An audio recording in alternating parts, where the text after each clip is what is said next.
No, salir ya, Bueno, pues en la segunda parte de la tarde, y en complemento a lo que nos ha contado Gonzalo, tenemos a Marco Montes, que es de la consultoría GA21, que vamos, tiene una experiencia amplísima, ¿no?, en temas de análisis de propuestas urbanas, y él tuvo la paciencia de dejarse asesorar por el grupo AVE, ¿no?, de la UPM, porque lo que hizo fue, como importante Gonzalo, desarrollar una parte de este itinerario que une, ¿no?, de Madrid-Río con Prado Longo, y entonces hizo el proyecto de organización, pero con nuestra colaboración como asesoría para que el diseño tuviera criterios de adaptación y mitigación al cambio climático. Entonces empezamos a desarrollar una serie de indicadores que eran exclusivos para poder estar sobre todo basados en medidas de confort de las personas que iban a pasear, ¿no?, a disfrutar ese itinerario, y entonces tuvo la paciencia de, mientras íbamos desarrollando en paralelo, íbamos chequeando con él, y entonces fue como ¿cómo se llama?, el conejillo de Indias, y te agradezco de verdad la paciencia que tuviste, y bueno, al final creo que quedó bastante bien, o sea que, en fin, que nos lo cuente a ver. Bueno, buenas tardes, siento haber llegado antes tarde, con lo cual igual me repito alguna cosa que ya ha contado Gonzalo, porque realmente son tanto la primera fase como esta segunda, que es el desarrollo de esa primera, la hemos llevado, vamos, yo he podido seguir esa primera y he estado presente en todo el proceso, por lo cual igual me salto a un momento anterior. Cuando Emi me propuso venir, yo la verdad es que no tenía ganas de venir, porque con este trabajo en concreto tengo un sabor muy agridulce. Es un proyecto, antes lo mencionaba Emi, que pues, se puso en marcha hace 2 o 3 años, era un proyecto de legislatura. Cuando se puso en marcha realmente formaba parte de algo que hoy tiene forma, pero que en ese momento lo que tenía pinta era de Frankenstein, incluso sin algunas partes del cuerpo, que es eso que ahora se llama, y se puede consultar en la web del Ayuntamiento, el visualizador urbanístico, que es Madrid Regenera, y que hoy es un proyecto que tiene bastante sentido. Y la verdad es que luego me lo pensé y dije, bueno, a lo mejor tengo que guardar esa mala sensación que tengo con este trabajo, porque realmente tiene bastante interés, ¿no? Tiene mucho interés, sobre todo porque yo creo que es único. O sea, era muy ambicioso, no solo en los objetivos, sino también en su propia gestión. Es decir, es un proyecto en el que intervenían 3 administraciones, 3 áreas dentro de la administración municipal. El proyecto que yo hice estaba gestionado por urbanismo, que al final es el que tiene el dinero para poder financiar esto, que no sé qué ha hecho con él, porque no se ha hecho. Luego estaba también medio ambiente, por esas implicaciones que tiene claramente bioclimáticas, ¿no?, que es el gran objetivo de reducir el efecto de isla de calor, desde el diseño del espacio público y una urbanización diferente. Y luego estaba la parte de regeneración urbana, no sé ahora cómo se llama el área, bueno, forma parte del urbanismo, es un departamento que es el departamento o la dirección general que contrató ese análisis o esa estrategia que desarrolló Improvistos, que ya en sí era muy ambiciosa, porque lo que pretendía era crear una manera de hacer, de diseñar el espacio público que se pudiese luego además trasladar a otros distritos y que tuviese como fin la transformación efectiva del espacio público. De esa voluntad de ser un poco el modelo a seguir, surgió gran parte de los debates que ha comentado Gonzalo, y que son interesantes. Si esto se pretende que sea un modelo, ¿por qué no trabajamos sobre el tejido que es más cuantioso, ¿no?, que eran todas esas calles que se repiten sistemáticamente, de poca sección y con enormes dificultades para encajar todo lo que ahora tiene, o más bien para sacar lo que ahora absorbe un porcentaje del espacio público, que es el coche, y que esas otras cosas que debería tener el espacio público tuviesen cabida, ¿no? Bueno, al final son cosas de estrategia, esto viene de arriba, Si nos abstraemos de esta relación tan cercana que hemos tenido, lo que se pretendía es que el trabajo que ellos hacen llegue a un estudio, como puede ser el mío, una oficina de arquitectos, normalmente de ingenieros, porque antes se ha mencionado, el espacio público no sé cómo es ahora en la escuela. Cuando yo estudié, eso no existía. Aquí lo que se llevaba en edificios. Espacio público, pues que lo hagan los ingenieros, que lo haga quien sea, ¿no?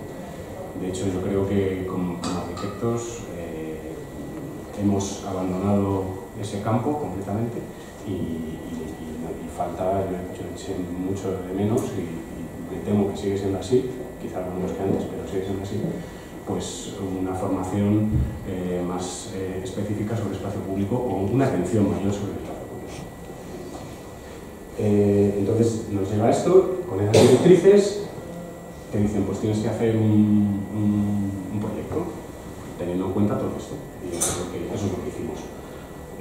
Yo creo que para nosotros fue especialmente interesante que pudimos intervenir o discutir con improvistos sobre el paso anterior y por lo tanto lo que nos llegó de alguna manera también había sido algo en lo que habíamos participado y luego una de las dificultades que tiene o uno de los aspectos en los que se hace ver esa dificultad que está haciendo algo nuevo es que en el fondo nadie sabe lo que está haciendo y nadie sabe exactamente qué quiere y cuando más o menos se centra uno, en el fondo no tiene dónde reflejar, dónde mirar para saber cómo hacer esas cosas, ¿no?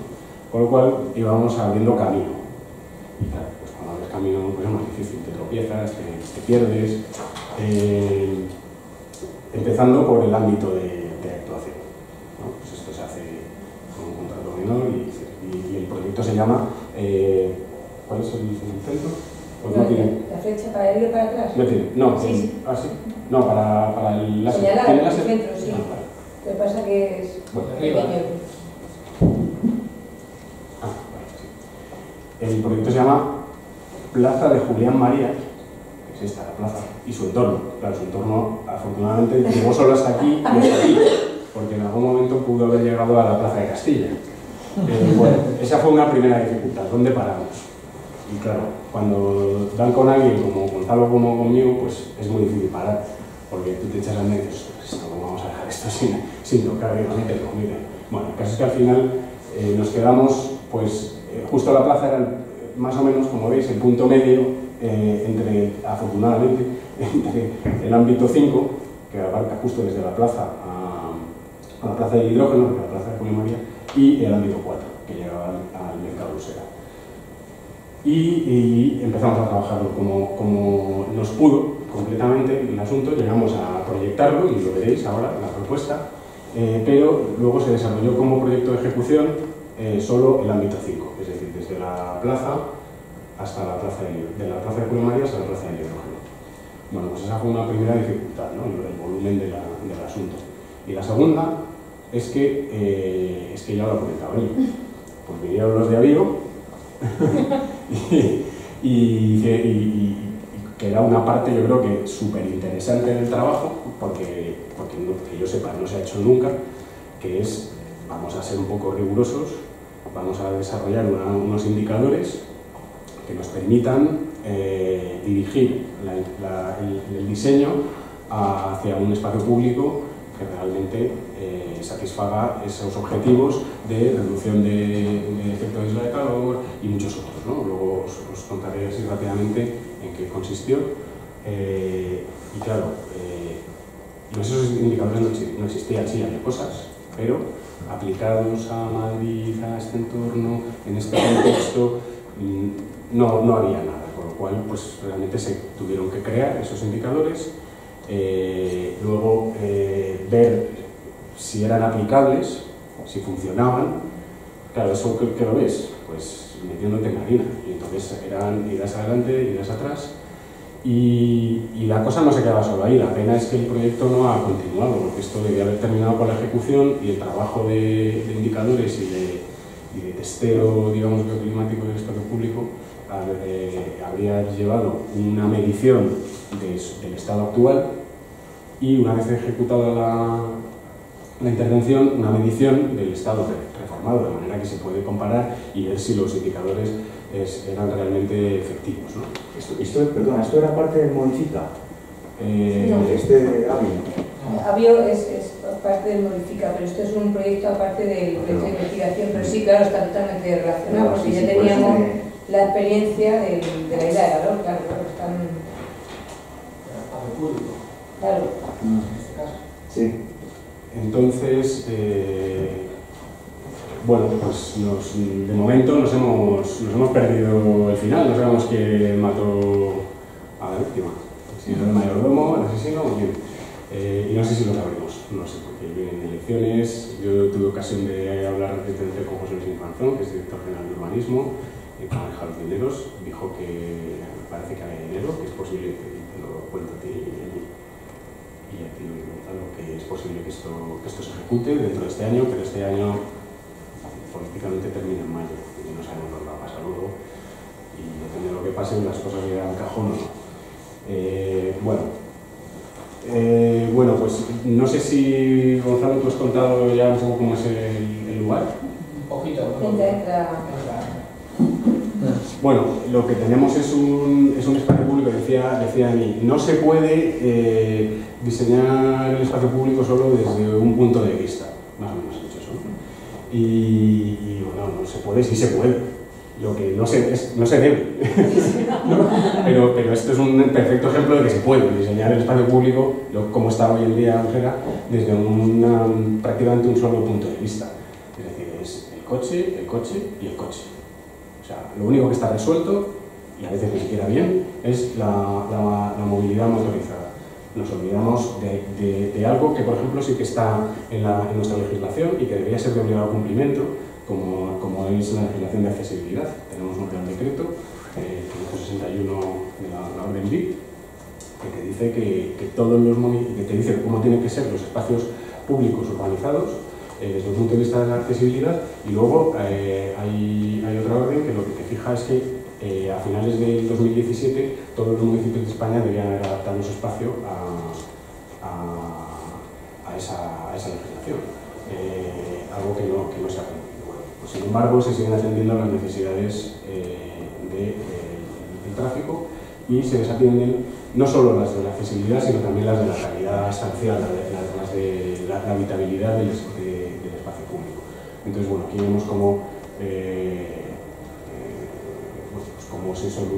al final lo que puede ser el espacio, que es el espacio previo del mercado, pues es un espacio prácticamente destinado a hacer todos los giros posibles del tráfico, de manera que el espacio sobrante es el espacio sobrante, es un espacio residual, es un espacio que queda en la periferia del espacio público, en los bordes, y que normalmente además está desconectado, ¿no? Siempre tenemos alguna calzada que cruza y no existe, todo esto son islas, vemos las líneas como van continuas y no se relacionan nunca unas con otras, de manera que siempre hay que atravesar una calzada para conectar unos espacios públicos con otros.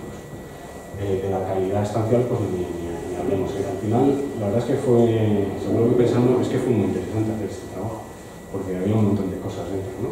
En ese momento también hubo una reflexión, teníamos algunos puntos de residuos, iba a decir puntos limpios, pero nunca son limpios. Y entonces, en ese momento también, desde el departamento que lleva residuos, se estaba haciendo una reflexión sobre cómo se podía diseñar esos espacios para que funcionasen mejor, ¿no? Para que tuviesen una mejor presencia en el espacio público. Pues eso es algo a lo que tuvimos que enfrentarnos. Y bueno, pues hicimos una propuesta primera que englobaba las dos áreas, y después, como os he dicho, desarrollamos el proyecto de ejecución. Esto voy a pasarlo, yo creo que saben mejor después. Y luego estaba el ámbito 5. Entonces, fundamentalmente lo que teníamos era una falta de continuidad absoluta del espacio público desde el punto de vista del peatón, una falta de permeabilidad total, no se atendían la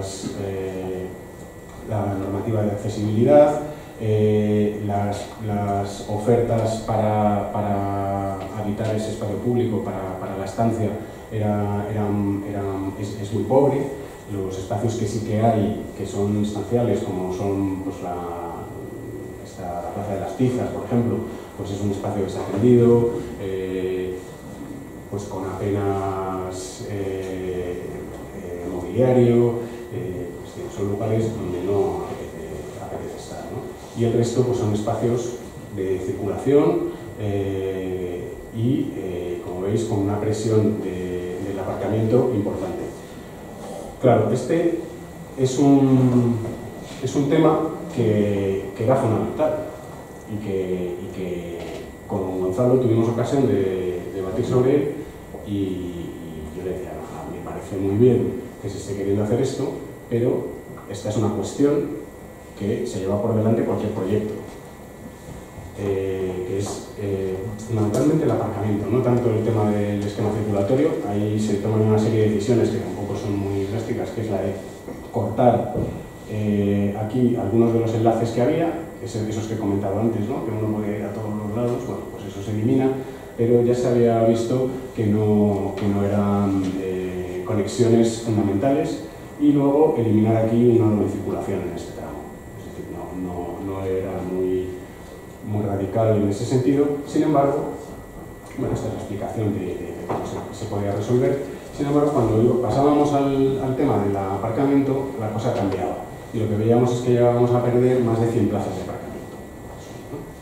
En el conjunto de toda la operación, que es una barbaridad. No porque yo piense que son muchas y me parezca que haya que resolver el aparcamiento en el espacio público, que pienso que no hay que hacerlo. Yo no tengo ningún problema, aquí está propuesto. Lo que pasa es que eso es una barbaridad desde el punto de vista de la gestión política de una decisión de ese tipo. Porque ponía antes Gonzalo el ejemplo de la anécdota con Marta y con Begoña, compañeras de NGA, que hablaban de lo que mencionaba una señora. Lo que pasa es que al final, y esa es una reflexión sobre participación que, por cierto, no se hizo en este trabajo, porque los ritmos se llevaron algunas cosas por delante y la participación fue una de ellas, que hay que coger con pinzas, porque un día te dicen eso, pero el día que les dices que les quitan las 100 plazas, dicen otra cosa. Entonces hay que tener mucho cuidado con los temas de participación y cómo gestionarlos. Y me estoy metiendo en un tema que no soy yo especialista, pero que me parece que la participación creo que sí que hay que tenerla en cuenta, pero también hay que enfocarla desde el punto de vista de la observación de lo que hace la gente. No, o sea, a mí me parece que yo es que haría esto, pero luego al final lo que hace todos los días es otra cosa. Entonces, este es un problema que está aquí, que no creo que sea lo que ha evitado que esto se haga, sinceramente, pero es un problema que está y al que tendrán que enfrentarse en algún momento. Y si nos vamos al resto de calles, a esas calles que son las calles, que no son las calles singulares, que son las calles estándar del barrio, el problema se incrementa muchísimo más. Entonces, bueno, a mí me parece que aquí hay debates que directamente no se están teniendo y que son fundamentales, ¿no?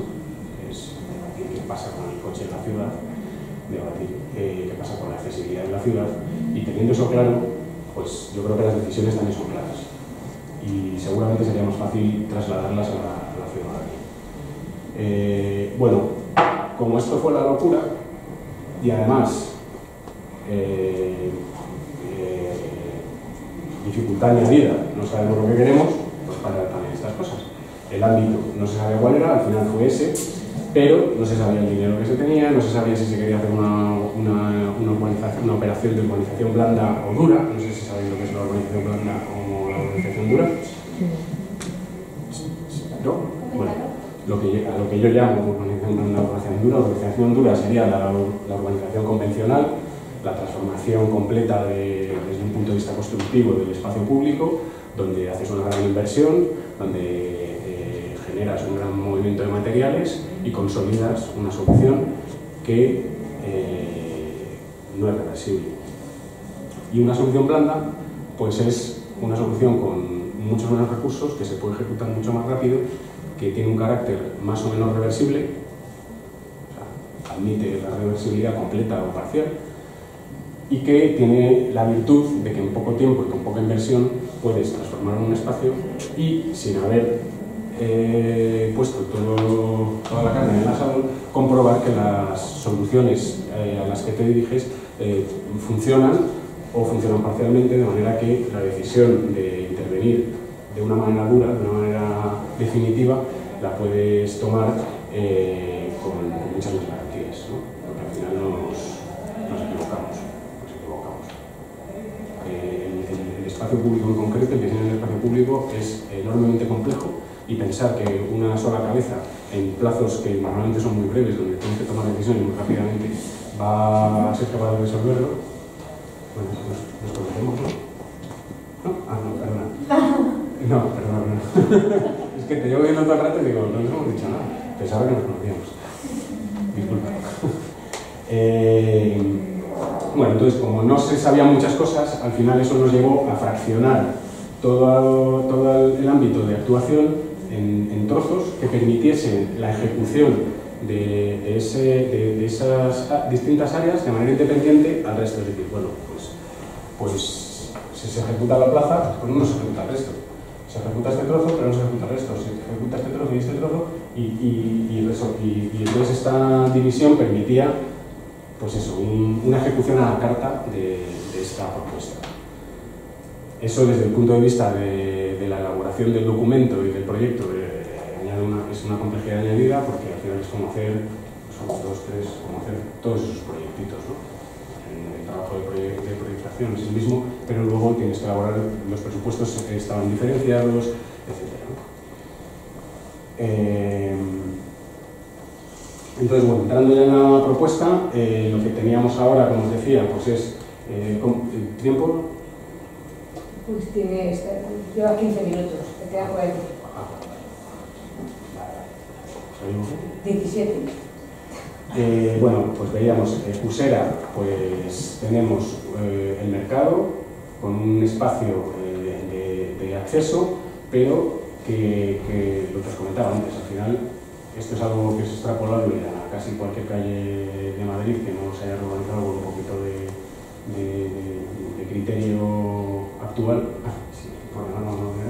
que es que está completamente desconectados unos de otros. Es verdad, me diréis, bueno, vale, pero están los pasos peatones. Bueno, donde los hay. En este caso, aquí había, pero por ejemplo, aquí no hay, ¿no? Como veis. Y luego habría que ver si estos pasos están rebajados, etc. Y después hay un tema que nosotros hemos tratado de meter aquí, como muchos otros temas que estoy mencionando, que es, bien, esta es la solución, vamos a suponer que está bien hecha, que está rebajado, está marcado el paso, tiene sus orejas, en este caso parece que todo está correcto, pero hay un tema que nosotros tratamos de ir incorporando, sobre todo en espacios urbanos muy consolidados, que es el tema de la continuidad perceptiva. Es decir, ahora estaría resulta la continuidad física, ¿no? Funcional, es decir, no hay resaltos, no hay nada que te bloquea, los itinerarios pues, son más o menos directos, pero está claro que este es el espacio de prioridad peatonal, este es el espacio de prioridad peatonal y atraviesas una calzada que no es el espacio de prioridad peatonal. Bueno, pues si cambiamos ese diseño, si desde un punto de vista material hacemos que este espacio atraviese, le damos la vuelta al asunto, ¿no? Es el coche que pasa por el espacio del peatón. ¿Vale? Y eso desde un punto de vista perceptivo es nuestra tesis, es un cambio radical. Desde el punto de vista también del comportamiento de los usuarios. Tanto el peatón, que se siente mucho más empoderado porque está en su espacio, se maneja de otra manera, y el conductor igualmente. No es lo mismo conducir con la seguridad de que estás en tu espacio que entrar en un espacio que no es el que tienes permitido, ¿no? Bueno, pues ese tipo de cuestiones y algunas otras, nosotros aprovechamos este proyecto para ir metiendo pues, ideas sobre las que hemos ido trabajando en este tiempo, ¿no? Entonces, bueno, en este caso lo que planteamos fue, siguiendo un poco los criterios que establecía el trabajo de estrategia, ¿no? de itinerarios habitables, pues fuimos a una plataforma única en toda esta zona para mejorar la permeabilidad, que empezaba en este punto. Luego había una propuesta aquí muy ambiciosa, que era desplazar ligeramente la parada de metro y darle dos bocas. La parada de metro es uno de los destinos fundamentales junto con el mercado en este espacio y está fundamentalmente, desde aquí llega muchísima gente, está dirigida pues casi dando la espalda al espacio de referencia, que es este, y además pues muy contra el edificio, de manera que quedaba un espacio estrecho entre la parada y el edificio, y además está en una depresión y habría que llegar pues bajando las escaleras, como veis, ¿no? Sería solo accesible o entrando desde el otro lado. Bueno, pues es un tema que nosotros incorporamos, vimos cuál era la huella del vestíbulo de la parada de metro y propusimos esa modificación, que no tenía ningún problema porque la parada que estaba aquí desarrolla el vestíbulo hacia allá, debajo de la plaza. Luego trabajamos el diseño de toda esta zona con árboles, pues tratando de favorecer la estancia y las relaciones sociales. Ahora mismo tiene un diseño pues muy de parterres, que lo que te deja son caminos para llegar al mercado, pero no son lugares muy agradables para sentarse. Hay algún banco, pero básicamente en el centro, ¿no? Bueno, pues aquí lo que llevamos eran bloques circulares donde te puedes sentar, eliminamos esos parterres para tratar de conseguir que fuese mucho más accesible y más versátil ese espacio y poder llegar no por el camino que te han dejado, sino pues casi desde cualquier punto. Y aparece aquí la línea del agua, ¿no? Esa de la que hablaba Gonzalo, que al final pues, es un elemento que normalmente está situado en una zona de depresión, que funciona un poco como canaleta, aunque no siempre, y sobre todo lo que tiene es ese valor de elemento guía, simbólico, de dotar a esta intervención de ese elemento, bueno, pues que le da ese carácter singular y especial. Dentro de esas soluciones un poco pues, diferentes sobre las que venimos tiempo pensando, pues estaban, por ejemplo, estos pasos de peatones, que por supuesto no están en el Reglamento General de Circulación, que dice muy claramente cómo tiene que ser un paso de peatones, pero que recogiendo pues un poco el espíritu del reglamento, lo que trata es de hacer un diseño que favorezca el cruce en distintas direcciones, ¿no? De manera que las intersecciones se conviertan que son los lugares por los que uno cambia de calle y donde además se producen todos los cruces de los distintos usuarios, sean mucho más cómodas para las personas que caminan, ¿no? Que normalmente estamos obligados a hacer recorridos pues, muy robóticos, que no responden a las necesidades que tenemos, ¿no? A nuestras líneas de deseo. Ese punto limpio que veíamos antes nos lo trajimos a un espacio central, visible, nada de llevarlo a una esquina, entendiendo que el hecho de que estuviese ahí claramente a la vista de todos iba a hacer que entre todos también se mantuviese en mejores condiciones y se lo tratase mejor. Aparecen fuentes y toda una serie de elementos que mejoran la calidad del espacio público y que normalmente están ausentes. Y luego también todos esos elementos un poquito singulares los vinculábamos a esa línea de agua, siempre con un pavimento de otro color. Aquí veis cómo sale de la línea de agua, el agua que es la fuente. Y luego metíamos unos hitos, que luego vemos un detalle, que también permitía ir dando información sobre este itinerario a lo largo del mismo, ¿no? Luego, yo creo que aquí, en cuestión de diseño, las decisiones que son más extrapolables a casi cualquier situación y que tienen interés son el tratamiento de la casi omnipresente banda de aparcamiento en línea en cualquier calle, entender que esa es una oportunidad, que ese es un espacio que ahora mismo tenemos en todas las calles para utilizarlo como una banda técnica o banda de servicio. Es decir, que no sea unifuncional, que no sea un espacio que quede reservado solo para el aparcamiento de coches, que normalmente están parados un porcentaje muy alto de su vida, ocupando espacio e impidiendo que se hagan otras funciones, y que esa banda se entienda como una banda en la que va a haber árboles y cuando haga falta también pues será un lugar en el que se puedan colocar, porque no tengamos espacio en la acera, mobiliario urbano, por supuesto el alumbrado y toda esa serie de elementos que se convierten fuera de esa banda o cuando están en la acera en obstáculos, ¿no? Entonces, esa banda además, dentro del proyecto se le dio un tratamiento muy vinculado a esta intención de hacer una urbanización pues más amable desde un punto de vista bioclimático.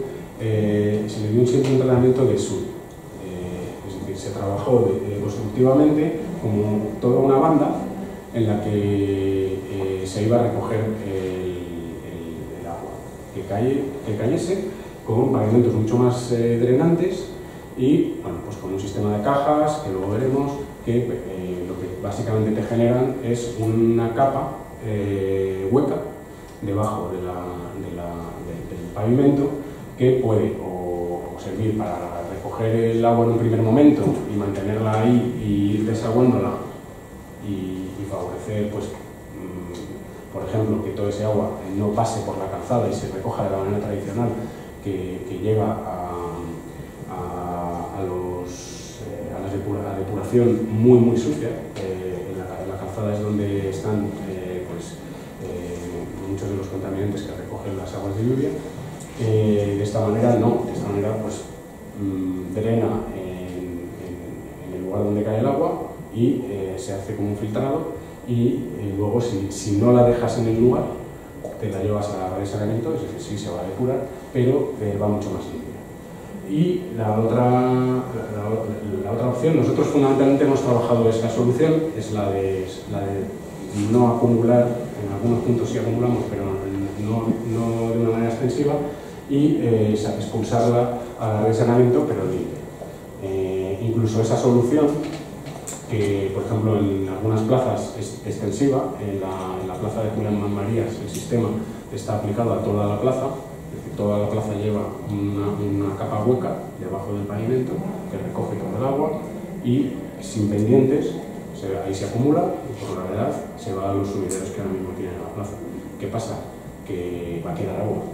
Ese agua se irá evaporando, aumenta la humedad ambiente, etc. Cambia completamente el sistema de funcionamiento desde ese punto de vista hídrico del espacio público.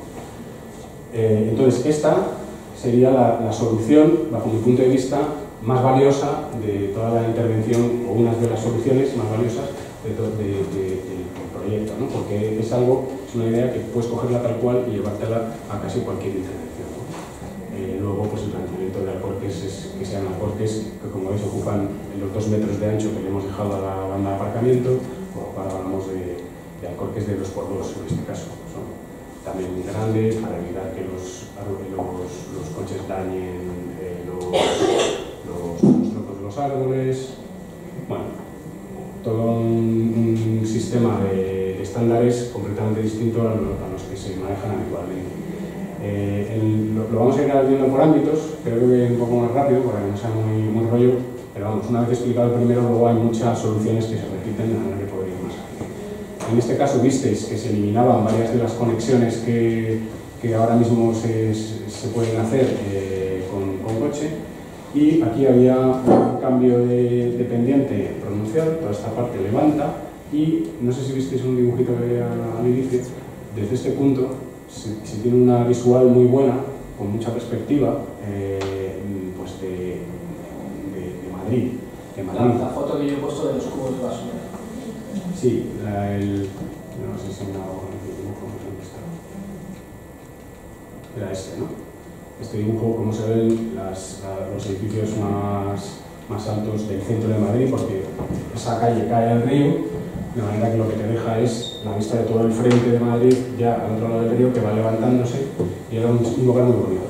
Bueno, pues ese lugar se identificó como bueno, ya lo era un lugar para la estancia, lo que pasa es que como tenía un diseño imposible, con unas pendientes enormes que simplemente se habían hormigonado, era de muy difícil acceso y estaba muy poco aprovechado. Y luego, bueno, pues esto ya veréis que tiene un tratamiento de calle, pues como esta que contaba antes, ¿no? Entonces, siempre que hemos tenido en el ámbito nos encontramos con un salto, una diferencia de pendiente considerable, hemos aprovechado para meter una zona de juegos y aprovechar el atractivo de los toboganes en condiciones. Entonces, bueno, pues aquí esta parte que era alta, pues se le hace un diseño de zona de juego en esta zona baja y luego se sube a la zona para tirarse desde arriba por unos toboganes. Y esto que actualmente es el lugar de las basuras, pues se convierte en un lugar de juego y de estancia con esta plataforma que ahora es perfectamente accesible desde esta zona, pues que se convierte en un mirador también. Aquí, como veis, ha desaparecido el tráfico, de manera que se puede conectar con mucha calidad y peatonalmente todo el itinerario con el mercado y luego pues, continuar hasta el río, ¿no? Las soluciones, veis, que vuelven a ser, en este caso, que son calles muy locales, también vamos a plataformas elevadas, porque el estándar que supongo que ha comentado Gonzalo no es como exige la normativa de accesibilidad, el estándar de ancho mínimo de paso, que es un 80 en Madrid. Digo en Madrid porque la normativa es estatal, pero luego hay comunidades autónomas que tienen su propia normativa y es más exigente. Por ejemplo, en el País Vasco son 2 metros. Aquí, sin embargo, es de 3 metros, entendiendo que lo que establece la normativa de accesibilidad son mínimos. Es decir, es que si le das un centímetro menos has suspendido, ¿no? O sea, estás en el 5 raspado. Si queremos un poco más de un 5, tenemos que irnos algo más, ¿no? Del 1,80. Eso es algo que, por ejemplo, no ocurre cuando tratamos el diseño del tráfico, las necesidades del tráfico.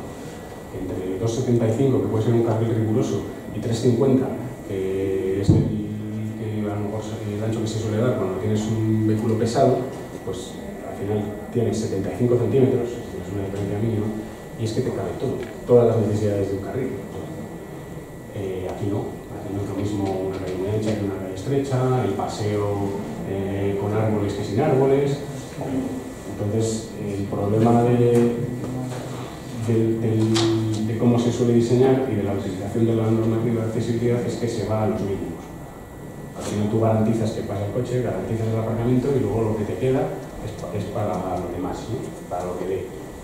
Y bueno, pues si no te cabe en un 80, pues entonces ya vas fastidiado y a ver qué quitas, ¿no? O dónde ajustas. Pero se suele diseñar así. Incluso nosotros lo hacemos, es algo que es cultural ya, nos arrastra, ¿no? Bueno, pues aquí la solución, veis que sigue siendo la misma, la de ir siempre a esas bandas. Por supuesto, aparecen árboles, muchísimos más árboles de los que había. El árbol es otra de las decisiones fundamentales del proyecto, que en todo el itinerario tiene que haber árbol. De hecho, el documento de itinerarios habitables así lo exige, porque los propios indicadores luego veremos que también lo exigen, porque te dicen que tienes que haber una protección solar en el recorrido, ¿no? Y unos niveles de soleamiento. Bueno, esta es la solución. Aquí salimos de la zona de juego, entramos ya en una calle que se le da un tratamiento más o menos convencional, lo que pasa es que eso sí, con aceras de 3 metros, con su banda. Aquí lo que ha desaparecido pues es esta banda de aparcamiento, que antes también había aquí. Y bueno, pues aquí que se elimina esta conexión, también intentamos pues, ir a soluciones que se salgan un poquito de lo habitual. Donde antes había asfalto, pues ahora vamos a un terrizo. Es decir, un tipo de materiales también que nos saquen del aglomerado, que por otro lado, desde el punto de vista climático, es nefasto, ¿no?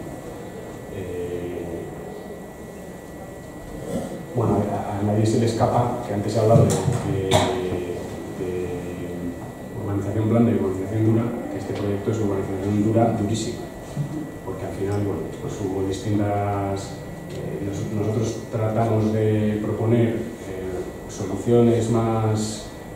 o sea, tener clara la idea, pero abordarla en una primera fase de una manera, bueno, pues blanda.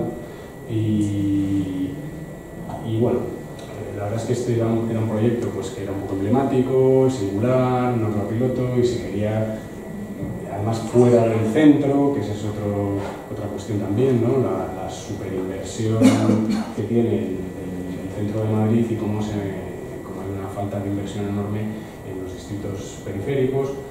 Y entonces al final se decidió que, bueno, pues que aquí también era todo trapo, como centro. Y bueno, no hay piedra, ni normalmente casi todos son prefabricados, etcétera, pero bueno, es una inversión potente y yo creo que con bastante calidad. Al final creo que no llegaba a 4 millones de euros, solo en el ámbito 5, que todavía no lo hemos visto, de presupuesto de ejecución material. Entonces, por fin llegamos a la plaza, que esta es la que da nombre al encargo, y aquí, como veíais, ya ha contado Gonzalo, llegas a este punto, aquí hay unas vallas, no hay pasos, ni los buses cerca, el primero que es aquí, está aquí y el otro anda por aquí, es decir, que llega del metro, no olvidemos que venimos del metro, y viene a la plaza o porque vive por aquí, pues se encuentra con que aquí, no, por aquí no se cruza la plaza. Entonces, esa es la propuesta fundamental que se hace, ya desde el documento estratégico, y luego aquí lo que tratamos es de permeabilizar más la plaza, que también tiene una solución, viene ya muy condicionada por el aparcamiento que tiene debajo, que dificulta mucho que las edificaciones que tienen los lados se relacionen con el espacio público, que además veis que están pegadísimas las paradas de autobús. Y luego tiene otro elemento que lo han colocado, bueno, pues en el purísimo centro del itinerario, que también era muy difícil de evitar, que es el ascensor. Pero aún así, bueno, nos parecía que este diseño era muy rígido y que se podía tratar de permeabilizar un poco. Entonces, nada, aquí lo que hicimos fue lo principal, metemos nuestra línea azul, la fuente desaparece para transformarse en una fuente, era una fuente ornamental, la transformamos en una fuente de juego, con una topografía, todos los pavimentos son pavimentos de junta abierta, como os he comentado antes, aquí debajo lo que hay es una capa hueca y son pavimentos filtrantes. Los que veis verdes o junto a los verdes, todas estas zonas, las zonas verdes son verdes, es jardinería. Luego hay zonas que son semiverdes, llamémoslo así, muy inspiradas en un proyecto que se hizo hace unos años en Barcelona y que son tiras de adoquín y tiras verdes, ¿no? Y luego esta es pavimentación dura, pero como os he comentado, es junta abierta. Entonces se garantiza el eje libre, siempre con la línea azul, de ahí van saliendo fuentes para beber, fuentes de juego, y luego todo el tratamiento de las zonas verdes es un tratamiento mucho más estancial, tratando de crear lugares para estar junto a la vegetación, debajo de ella, etc.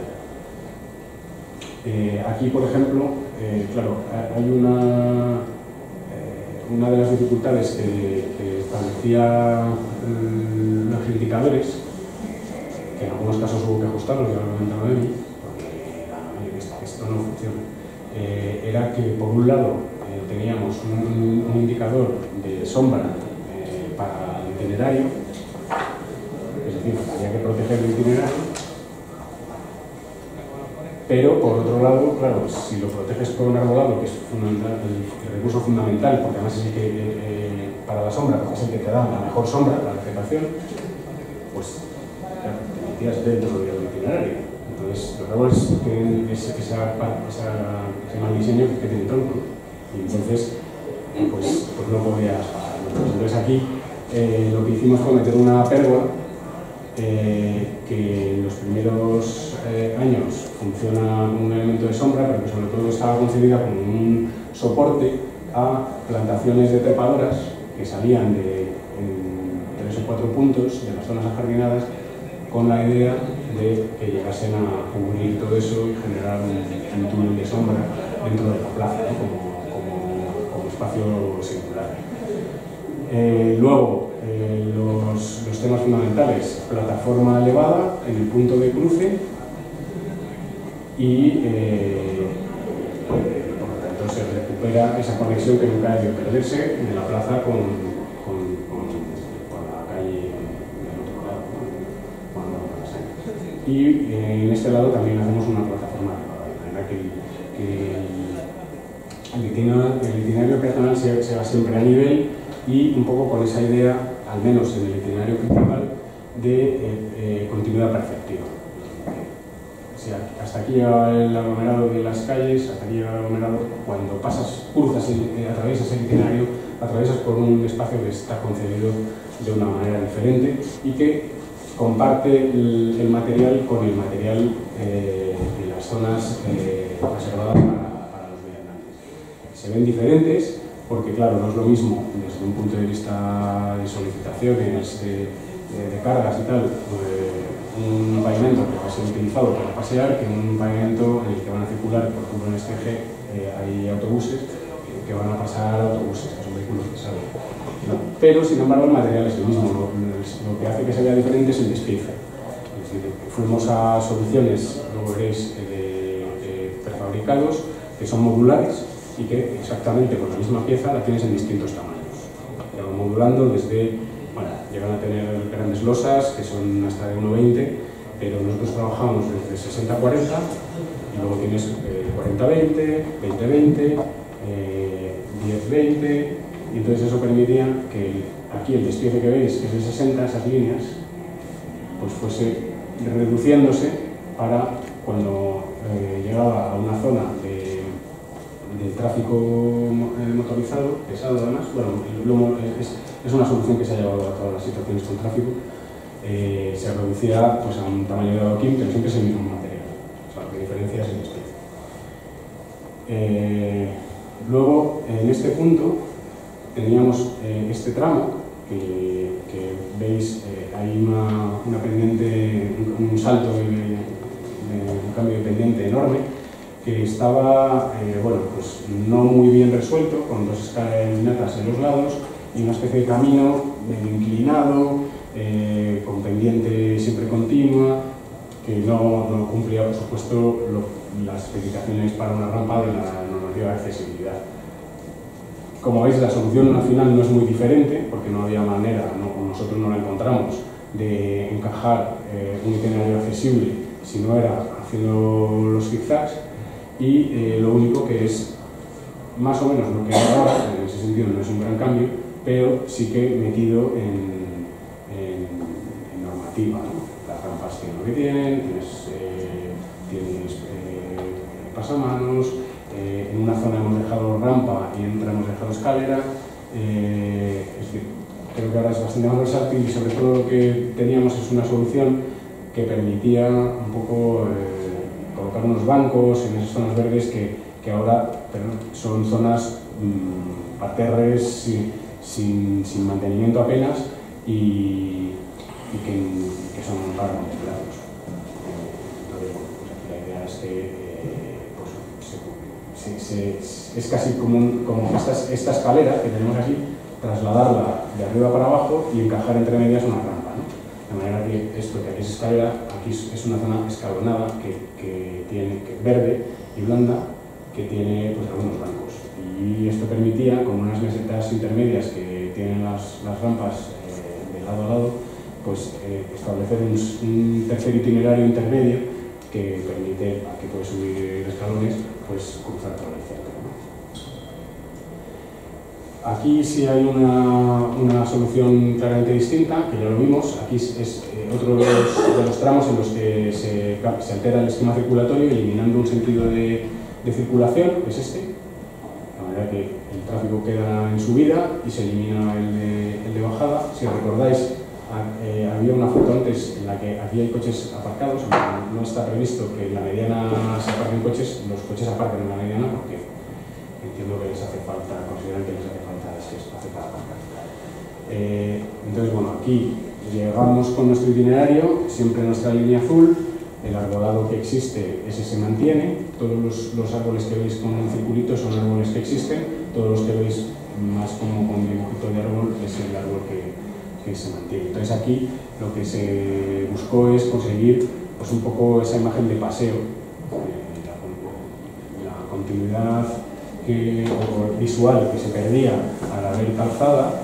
Claro, al final seguramente no puede ser de otra manera, pero el tráfico, incluso aunque sea poco, tiene un protagonismo brutal, porque es que ocupa el centro de la calle. El centro de la calle es para el coche. Es difícil que sea de otra manera, ya lo he dicho, pero bueno, pues te das cuenta de lo diferente que es caminar por un lado a caminar por el centro, ¿no? Entonces aquí eso es algo que se recuperaba. Y yo creo que tenía también la virtud, al mantener un poco la huella, de poder casi, bueno, supongo que si lo sabes y te lo cuentan, pues ponerte aquí y ver cómo eran las dos calles antes, ¿no? O sea, esta que más o menos lo que hace es que reurbaniza, repone, bueno, o sea, se cambia un poquito, se aumenta un poquito el ancho de la acera, pero no deja de ser una calzada con aparcamiento, y aquí desaparece. Entonces, bueno, pues la idea es tratar de recuperar ese eje arbolado que lleva en continuidad hasta la plaza. Hay unos cuantos amigos que se tienen que ir a las 5. Vale. Lo digo por sí. Bueno, pues voy aquí. Bueno, aquí este era otro punto donde había desnivel, donde había posibilidades de hacer algo más con carácter estancial, porque se producía esta ampliación. Entonces aquí eliminamos este aparcamiento que había y creamos estos que no estaban, igual que estos de aquí. Aún así, ya os he comentado antes que se pierde el aparcamiento. Es que esa es una realidad, no se puede todo, ¿no? Entonces aquí lo que aparece es siempre un pavimento más terrizo, blando, que es el que traemos desde el tramo anterior, la línea, la banda, el arbolado, el delante y una zona de juego vinculada a esa plataforma elevada que vuelve a tener unos toboganes y unas tablas de arena y bueno, pues un sitio de juego.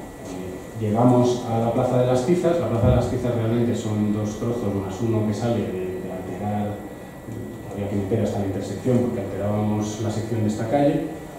Y aquí, de nuevo, esa foto donde, si recordáis, se veían dos parterres que yo decía, bueno, pues la Plaza de las Tizas es un espacio estancial, la oferta que tiene es bastante pobre, sobre todo en esta zona, que es la zona principal de paso,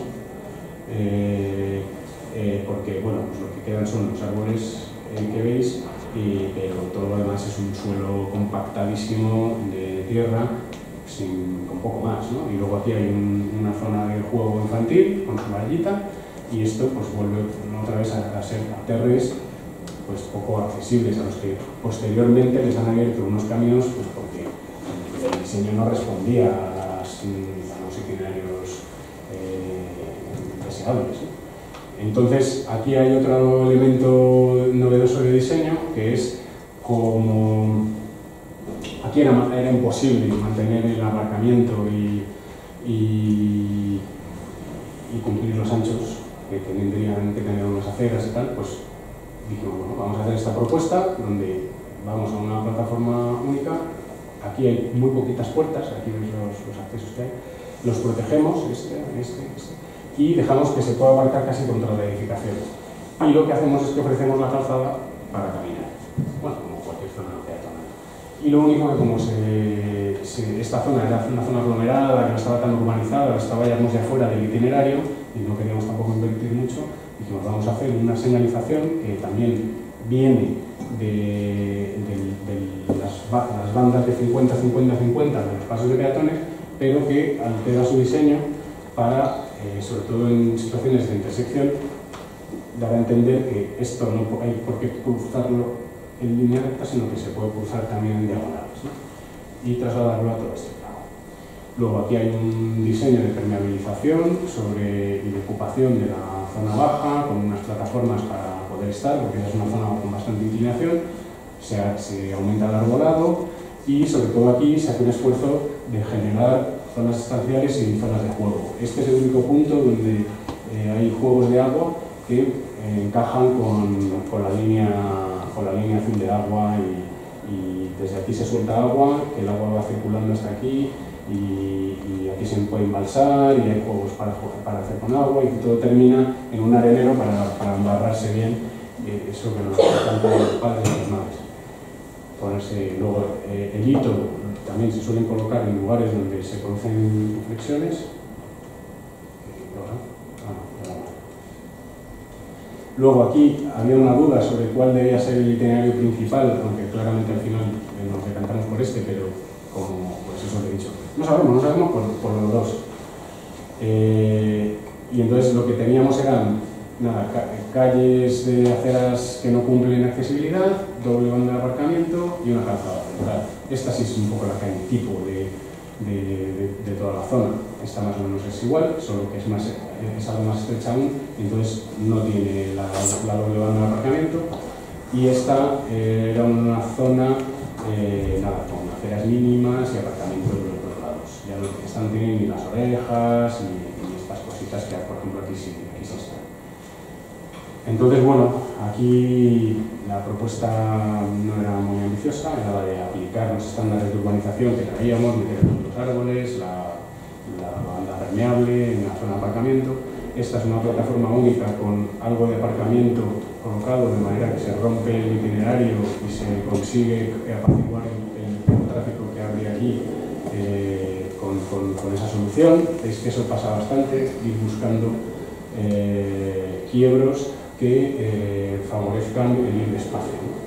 Y rompan esa linealidad que habitualmente tienen las calles, que permiten al conductor focalizar muchísimo, tener la sensación de que domina visualmente completamente el espacio por el que circula y entonces fija su atención mucho más lejos y pierde la atención sobre el entorno más cercano, de manera que entra un niño corriendo y no lo ves. Bueno, pues esto favorece ir más despacio.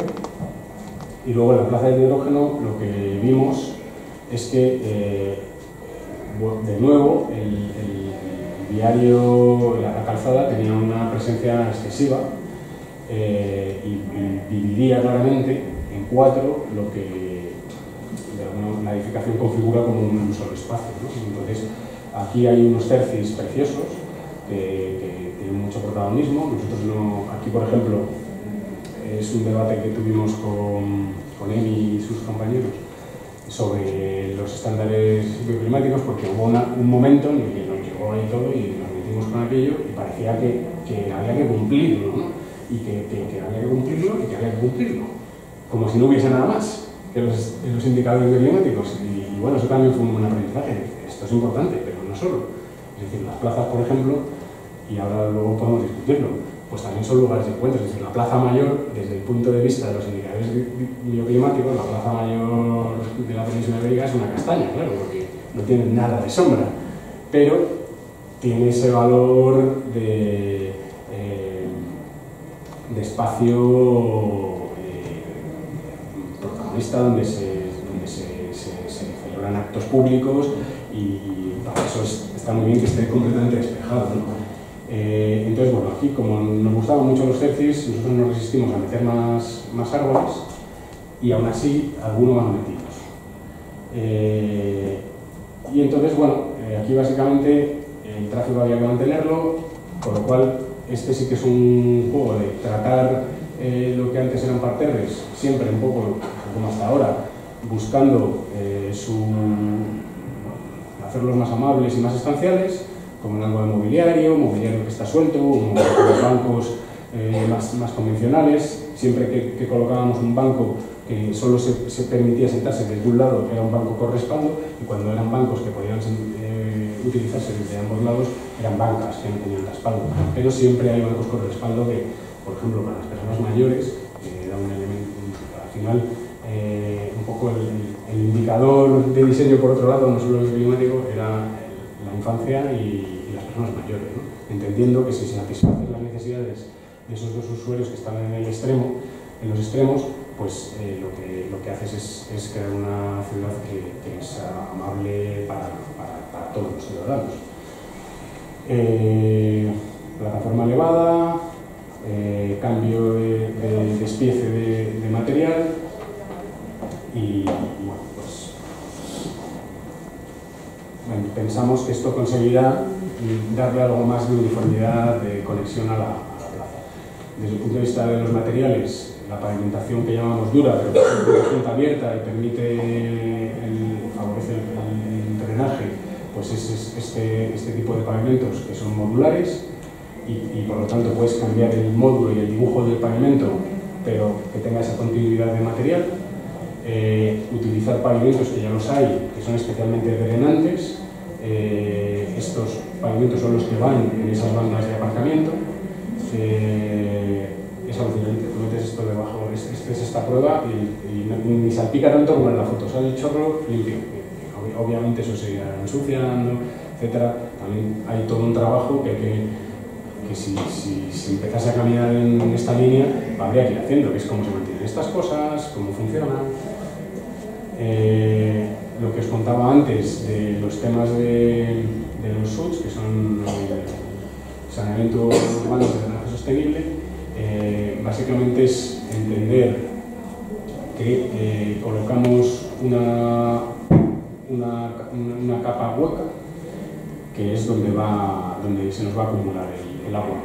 Entonces permeabilizamos, metemos las cajas y luego pavimentamos encima, metiendo entre las cajas y el paquete de pavimentación un geotextil para que no se vaya, no caiga nada dentro de la caja. Y entonces ya la decisión está en si lo que recogemos aquí lo sacamos o esta capa que nosotros la hemos utilizado de manera bastante extensiva, en algunos puntos forman cajas y contenedores donde se acumula el agua, con la que luego podrías hacer mil cosas. Nosotros ya he dicho que no seguimos esta idea, sino que nosotros en algunos puntos sí que aumentamos la capacidad de contención, pero con la idea de que se quede ahí y que vaya evaporando. Estas son lo que yo llamaba semi-blando o pavimento semi-verde, que eran las zonas verdes. O sea, realmente el diseño de estas zonas es parecidísimo a esta solución. Cambia un poquito constructivamente, pero es muy parecido. Nosotros lo que hemos dejado son zonas, caminos para poder hacer accesibles los bancos y el mobiliario urbano que hay dentro. Bueno, esto es lo mismo que antes, plantación, mobiliario, y me voy a pasar directamente. Estos son los hitos que hemos ido colocando, son elementos informativos. Y por hacer una mención rápida antes de que se vaya nadie, al análisis de indicadores bioclimáticos. Estos son los indicadores finalmente definidos. La cosa no empezó aquí, no era exactamente así, se fue ajustando. Entonces había 5 grupos, unos que se referían al espacio público, otros al tratamiento de superficies. Dentro de cada grupo había varios, en el caso en el que menos había 2. 3 que tenían que ver con sombreamiento, 4 con la vegetación y la biodiversidad, que veis pues, que son diversidad de especies, la cantidad de vegetación que hay y la percepción también espacial. Y el último que tenía que ver con el agua de lluvia conducida y el índice de vulnerabilidad contaminante. No voy a explicar aquí cada uno de ellos porque además lo voy a hacer más seguro y no hay tiempo, pero simplemente contaros que entendáis que la idea, claro, todo esto se fue produciendo un poco a mogollón, ¿no? No habían terminado la estrategia de itinerarios habitables y ya estábamos arrancando un poco con el proyecto y a medida del proyecto aparecieron los indicadores, pero bueno, es lo que tiene arrancar por primera vez con cualquier tema, ¿no? La idea es que si esto se consolida, bueno, pues ya está definida la manera de trabajo y entonces todo esto lo tendría pues, el técnico de primeras, ¿no? Entonces esto lo que se traducía es que nos vino bien tener dividido en ámbito, en áreas, todo el ámbito. El testeo se hizo para los dos, aunque luego el proyecto de ejecución se hizo solo en el ámbito 5, y aún así tuvimos que hacer algunas divisiones más, porque claro, los indicadores que tenían que ver con el uso del espacio público, que hablan de tráfico rodado o del índice de aparcamiento, claro, no era lo mismo un espacio con esta geometría, que es un espacio, que un espacio de calle que mantiene la sección a lo largo de todo el tramo. Eso también obligó a cambiar un poquito el indicador, que estaba como en origen más pensado para una calle, es decir, empiezas con un ancho y la solución de ese espacio pues, se repite, pero claro, no funcionaba bien cuando te metías en espacios de este tipo, donde pasaban un montón de cosas, las secciones eran variables, con esa forma que tiene, ¿no? Y esto pues, se traducía es que para cada índice pues, había una definición y se estudiaba nosotros para el conjunto de la intervención, que en nuestro caso se hizo así y además por tramos, ¿no? De manera que, bueno, pues tenías los resultados de los índices y de los estudios que hacías y luego un plan de manera esquemática, también gráficamente, se veía el resultado, ¿no? Y además esto se hacía para el estado actual y para el estado reformado. Pues claro, tenías que compararlo, tenías que saber de dónde partías y a dónde llegabas. Entonces, todo este trabajo de análisis se hacía para las dos situaciones, la actual y la remodelada, y eso permitía ver si se habían alcanzado los objetivos en cada caso. Esto, claro, es la solución gráfica, pero luego se llevaba detrás pues, una serie de tablas donde se iban haciendo las comprobaciones. Esta en concreto es del estado reformado, y aquí aquí se ve, por ejemplo, que esta tabla también fue variando, lo he comentado ahí. En un primer momento el planteamiento era de fijar un valor y alcanzar ese valor, pero había casos en los que no se alcanzaba. Entonces al final se abrió el enfoque y se mantenía ese valor porque se consideraba que era el óptimo, pero se abrió el enfoque a ver si había mejoras respecto de la situación inicial, aunque no se alcanzase el valor. Aquí, por ejemplo, veíamos que en este caso, en el tramo 5.12, no había mejora, es decir, aquí no conseguimos mejorar, pero en todos los demás, aunque en varios de ellos no se alcanzaba el óptimo, sí que se mejoraba respecto de la situación de partida. Y eso es lo que se consideraba que cumplía. Claro, todo esto también son herramientas que hubo que ir construyendo sobre la marcha y que, bueno, nosotros yo creo que lo hemos hecho, pues esto es a los planos, el Rotring y el Paralex. Yo creo que para esto, por ejemplo, el BIM puede ser una herramienta maravillosa que facilite muchísimo hacer un testeo de este tipo. Y así, pues con todos los indicadores, que eran unos pocos, pues se van haciendo planos y tablas, y aquí morimos en esto. Y aquí no... Vamos ahora, si queréis, le hacéis preguntas, pero es que hay 4 que tienen que salir, no quiero que... Y sí que os voy a entregar el enunciado para el próximo día, y ahora puedes acabar tú un poquito más relajado. Simplemente, pues, ver la complejidad que tiene y cómo se abordó. Pues el caso del arbolado, entonces siempre hay unos planos que son de cálculo, si quieres, o de obtención de datos, y luego había uno que muy visualmente te permitía ver pues, dónde estabas bien y dónde estabas mal. Por ejemplo, es el indicador de que no hicimos caso y pusimos muy pocos árboles aquí. Bueno, La Plaza Mayor. Sí, eso. De todas maneras, yo creo que queda manifiesto en las tablas y tal, la complejidad del espacio urbano, ¿no?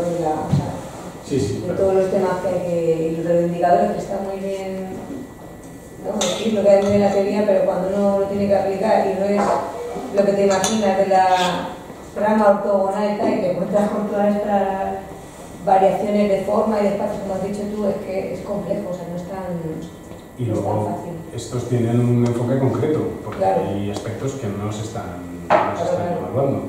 Seguramente sería bueno poder hacerlo de una manera más global y no dejarnos fuera pues, aspectos más sociales o bueno, aquí la accesibilidad más o menos sí que estaba metida, pero bueno, cuestiones que tienen que ver pues eso, con la representatividad del espacio, con otros aspectos que... Me llama mucho la atención que las líneas esas de agua son muy ortogonales y muy rígidas. ¿Era por algún motivo? Porque no tiene nada que ver ni con topografías, ni con geometría. No, porque yo soy muy ortogonal y soy muy rígido, seguramente. Tiene que ver con eso, fundamentalmente. Bueno, no, y tiene que ver, bueno, por justificarme un poco, con un tema también quizá constructivo. Es decir, lo que no verás, creo, es ninguna curva. Porque con la solución a la que habíamos optado de pavimentación, que es por piezas, todo eso exige una serie de cortes que complican muchísimo, y luego tampoco teníamos una pieza azul con la que pudiéramos trabajar pues un trazado con calidad y con precisión que no fuese rectilíneo. Bueno, por ahí. el agua tiene mucho tema de conversación. Muchísimo, porque claro, es una cosa muy idílica, muy tal, pero claro, no es lo mismo el agua en un pueblito, en la sierra tal, que el agua que pasa por las calles de Madrid. Entonces, claro, desde los primeros planteamientos del curso de agua, que es casi libre, que recorre las ciudades, no, o sea, un curso de agua que pasa por la mitad, por Usera, con esa densidad, lo que arrastra es una cantidad, perdóname, de basura y de mierda y de gases de coche que, o sea, claro, tú tienes esa idea, ¿no? Y luego vas a los que mantienen las calles y tal, y te dicen, oye, no, es que además esto, ya por temas de salud y de salubridad, un niño bebe agua, está jugando, no sé qué, que te empieza a enfrentar una serie de problemas que nunca te habías planteado. Y dices, pues es verdad, es que, ¿no? ¿Te acuerdas que tuvimos muchísimo... y cómo se filtraba ese agua y dónde iba y si se acumulaba, ojo, porque el tema de la salubridad, porque ese agua arrastraba un montón de sedimentos y de tal, que era muy contaminante. O sea, que las ideas que tenemos, que a veces aquí en la escuela las trabajamos como muy... ¿no? Yo he visto la solución del cauce seco, ¿no? Que pones unos guijarros y pones un lecho así tal, que cuando llueve escurre agua, cuando no es un cauce seco, y es un poquito más orgánico, ¿no? A mí me llama mucho la atención tanta rigidez en el canal del agua. No es completamente funcional como una línea que marca la escorrentía, que a veces sí, muchas veces tiene un motivo más como de visibilizar un proceso natural directamente porque es una línea que te lleva a una fuente. Entonces, no es en realidad ese tipo de cuestión, sino mira, por aquí va el agua y te señala y te marca una fuente porque es importante que veamos la fuente en el espacio público y la consideremos, le demos valor y tal.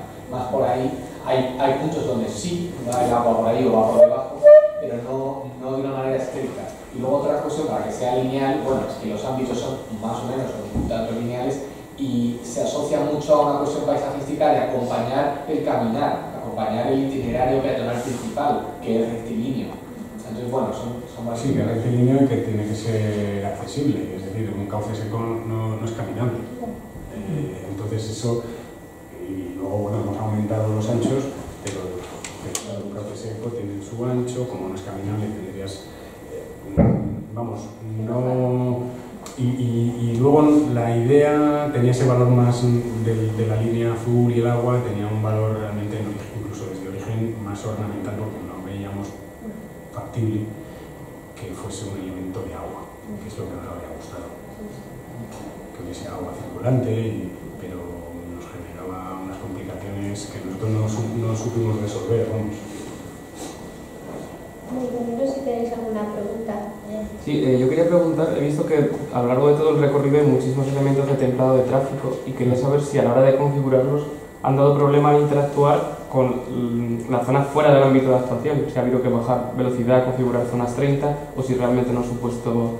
Bueno, no lo sabemos porque no lo hemos ejecutado. Pero a nivel teórico. Pero yo te puedo hablar de mi experiencia. Te puedo decir que no genera problemas.